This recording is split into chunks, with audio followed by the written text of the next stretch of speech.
ఏపీలో ఎంతమంది పోటీ చేసినా కానీ అందరికన్నైతే పిఠాపురం మీదనే పడేటట్టు చేసిండు జనసేనాని పవన్ సారు. చాలా ఆలోచనల తర్వాత చర్చల మీద చర్చల తర్వాత పిఠాపురంను సెలెక్ట్ చేసుకున్నాడు పవన్ సారు. గప్పటికేంచి మరి పిఠాపురంలో జనసేనాని పవన్ సారు గెలుస్తాడా? గెలిస్తే ఎంత మెజార్టీతోటి గెలుస్తాడు? ఒకవేళ ఓడిపోతే ఏంది పరిస్థితి అని మస్తుగా మాట్లాడుకున్నారు రాజకీయాల గురించి ఎరికైనోళ్ళు. అయితే ఇప్పుడు పిఠాపురంలో ఒక ఇంట్రెస్టింగ్ ముచ్చట నడుస్తున్నది పవన్ సార్ గురించి. మరి గదేందో చూడుర్రి.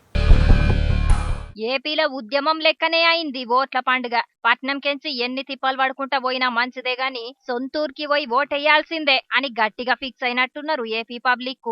హైదరాబాదు, బెంగళూరు, చెన్నై ఇట్లా బయటి రాష్ట్రాలు ఉన్నోళ్లే కాదు, బయటి దేశంలో ఉన్నోళ్ళు కూడా సొంతూర్లకు వచ్చి మరీ ఓట్లేసిర్రు ఏపీ పబ్లిక్. అద్దుమరాత్రి దాకా కూడా క్యూ లైన్లు ఉన్నాయంటే వాళ్ళు ఎంత బాధ్యతతోటి ఉన్నారో అర్థం చేసుకోవచ్చు. దగ్గర 81% ఓటింగ్ అయిందట ఏపీలా. ఇక పిఠాపురం నియోజకవర్గంలోనైతే 86% ఓట్లు పడ్డాయట. 2014లో 79, 2019లో 80 అయింది గాని ఈ తాప 86 అవుడే పరేషాన్ అనిపిస్తున్నదట లీడర్లకు.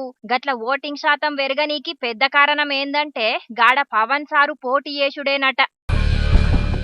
పోయిన తాప 2 జాగాల్లో ఓడిపోయిన పవన్ సారును గెలిపియనీకే ఈ తాప పిఠాపురంలో ఓటింగ్ పెరిగిందట. పవన్ సారుకు సైకిల్ పార్టీ వర్మ సారు కూడా జతగూడు కూడా షాన్నే కలిసొచ్చిందట. ఫస్ట్ టైం ఓటేసిన పడుసు పోరగాళ్ల నుంచి ముసలోళ్ళ దాంకా మహిళలు, యూత్, ఉద్యోగాలు చేసేటోళ్ళు ఇట్లా అందరూ పవన్ సార్ను గెలిపియనీకి ఓటు ఆయుధాన్నే వాడిర్రట. ఈ తాప పవన్ సార్ గెలుపును ఎవ్వలాపలేరు అని అంటున్నారు. ఇక మరి గిదెంత నిజమో జూన్ 4వ తారీఖు నాడే ఎరకైతది. చూడాలి మరి పిఠాపురం పీఠం ఎవల్దో.